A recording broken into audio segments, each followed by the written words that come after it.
charismatic renewal functioning within the church, no ecumenism can be made possible.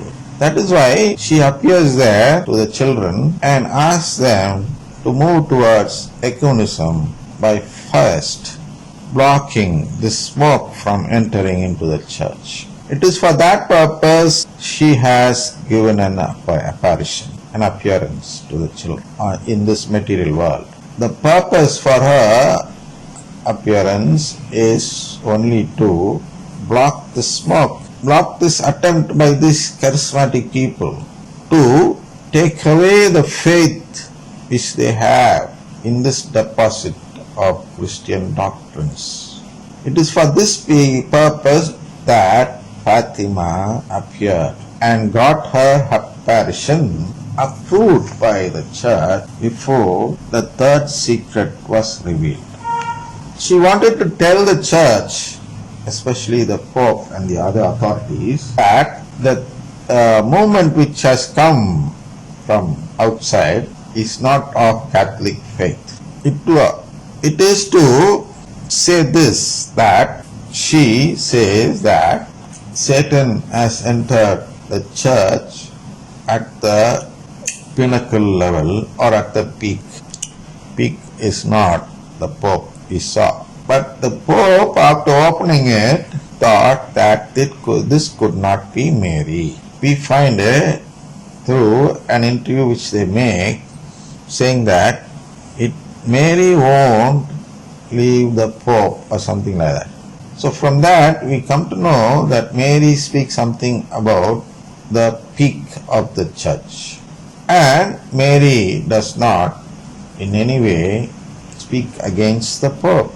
She wants ecumenism to be done in this church, and she is teaching us about this first step of hindrance. The first step of hindrance is what?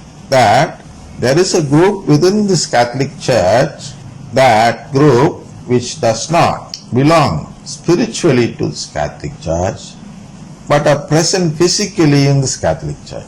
And this is a group, Mary says, that is creating a gap between other denominations and the Catholic Church. Therefore, she wants us to remove the smoke, that is, remove this movement away from the Catholic Church and save these people who belong to the charismatic renewal first, to make them, that is, in her words, she asks them to be consecrated to a heart, immaculate heart. This is the meaning of it. If at all we want to be consecrated to the immaculate heart of Mary, we should believe first of all in the Eucharistic Lord. That is what she did. She believed in Him. When the Eucharistic Lord lived in this earth as a human being, in a human form, she believed perfectly that He will surely redeem her. He was immaculate, I know, but redemption has to come to the world for even Mary to get redeemed. She believed in it, and then only offered herself to the Lord when Gabriel angel came. So that sort of belief we should also have in the Eucharist. We should believe that the Eucharist will surely save us. And only when we believe like that, we consecrate our heart to that of Mary's Immaculate Heart. This is the next thing what she asks from us. She says that this is perfectly possible, and she proves it. If at all you consecrate it to Mary's heart, it will work. She proved it. How? By consecrating Russia. And we prayed for the repentance of Russia, and it repented, and it converted, and it changed. That was only an example to show that if at all we consecrate ourselves to Mary's Immaculate Heart, anything can happen. To consecrate or to make this charismatic renewal convert itself is something greater than what Russia did. This is what Mary is trying to tell us through that apparition.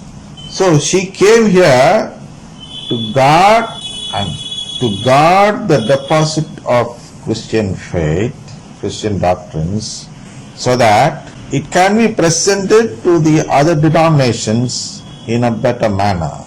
So for this purpose, the council was called for by Pope John the 23rd.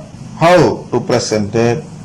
That is by making it more accessible to Christian faithful. What is this Christian faithful? Christian faithful, we saw that it means those people who are spiritually separated from the church, whether they are physically separated or not. If they are spiritually separated, they become Christian and not Catholic. So the council, the purpose of the council was to make these Catholic doctrines accessible to all the people of other denominations who claim themselves as Christians but do not believe in the Eucharist. They should get an access to these doctrines, and they should study the doctrines, and after studying the doctrines, they should start accepting the Eucharist. And once they accept the Eucharistic Lord as their Lord and Savior, they become united with the Catholic Church. So, to do this, they need an access to all these doctrines. And not only to them, others, to all people of goodwill. See, another classification. A people of goodwill. What is this goodwill? Goodwill is something that we get. It is like an asset that we get through our innermost feeling. A feeling towards God. A feeling to become children of God. That is the goodwill which we ought to have. So, if at all there are people outside this Christian circle, first of all we have a Catholic circle, and a little outer circle is a Christian circle, and the next outer circle is the circle of the people of goodwill, and after that only others come. So if at all somebody outside who has this goodwill of joining into the family of God, then they should also be in a position to assess this Christian doctrine deposited in the Catholic Church. So the purpose of the council was also that. Then the purpose was to show the strength and beauty of the doctrine of the faith. To show the strength and beauty of the doctrine of the faith. This also we are not doing. We are not even priests. We don't even believe. These people, charismatic priests, they don't even believe that the doctrine of the faith deposited in the Catholic Church by Jesus has a strength and beauty. They don't believe that it has a strength or it has a beauty. That is why they have left this doctrine of faith and have joined the doctrines of the other faith, the faith that does not believe in the Eucharist, thinking that this does not have any strength, thinking that there is no beauty in this faith. That's why they say that since people believe that there is no strength here, believe that there is no beauty here, they are trying to join the Pentecostal faith, and so they say that we are going to make this faith in the Catholic Church so ugly and so weak that these people believe that it has strength and beauty, and we'll make them sit inside the Catholic circle and not let them leave this circle and join the other denomination. So to do this, they say they are encouraging the charismatic movement. These charismatic people claim like that. They say that they are saving the church like that.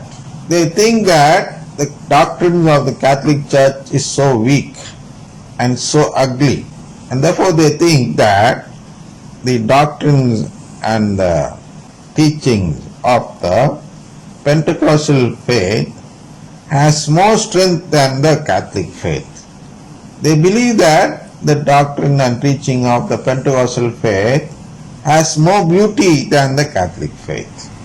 What is that Catholic faith? We already saw what is Catholic faith.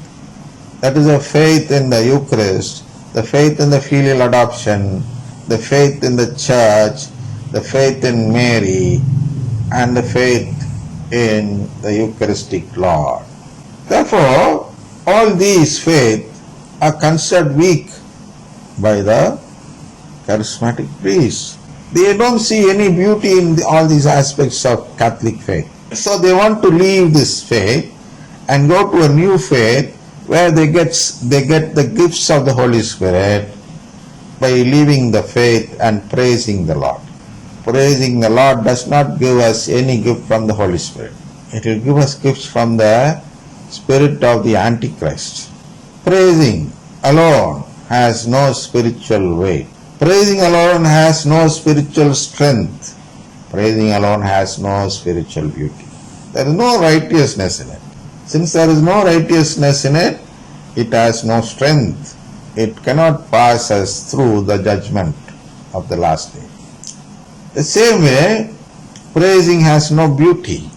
What is the beauty behind it?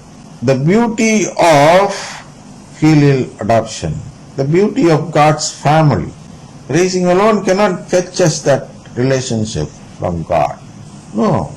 So we should start to realize this and stop praising the Lord unnecessary. You can praise the Lord only through the Eucharist. Only when you receive the Eucharist with faith, you praise Him in an absolute manner. Mere words will not mean praising the Lord. When these charismatic priests meet each other, they immediately say, praise the Lord. That is a sign which they have. That is a sign, the external sign that shows that they have left this faith in the doctrine of the faith entrusted or deposited in the Catholic Church. The mere words, praise the Lord, expresses only this. There is no other benefit in it.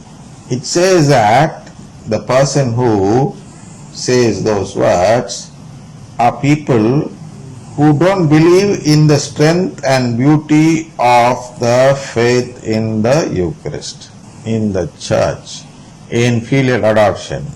They have left all this and they are seeking something else, the gift of the Holy Spirit. They argue saying that what is wrong in using those words? Yeah, nothing is wrong. The word is not a bad word. It is not a vulgar word. It is of course a nice word, but it stands for something else. It stands as a sign, an external sign for something else. It says that you have left the faith in the Catholic Church. You are only physically present here and spiritually you have left. You have become a separated brother. When we say Ave Maria, something like that, something concerning the faith in the Catholic Church, like the Eucharist or something, then those words become an external sign that we still believe in this strength and beauty of the doctrine of the faith which the Catholic Church has. So, praise the Lord is a word used to externally show that that person has left faith in the Catholic Church, that person has spiritually departed or separated from the Catholic Church. He may be physically present, but actually he is not here. He does not belong to the Catholic Church or Catholic faith. Therefore, this CCC says, our duty is to dedicate ourselves to work our era's demand.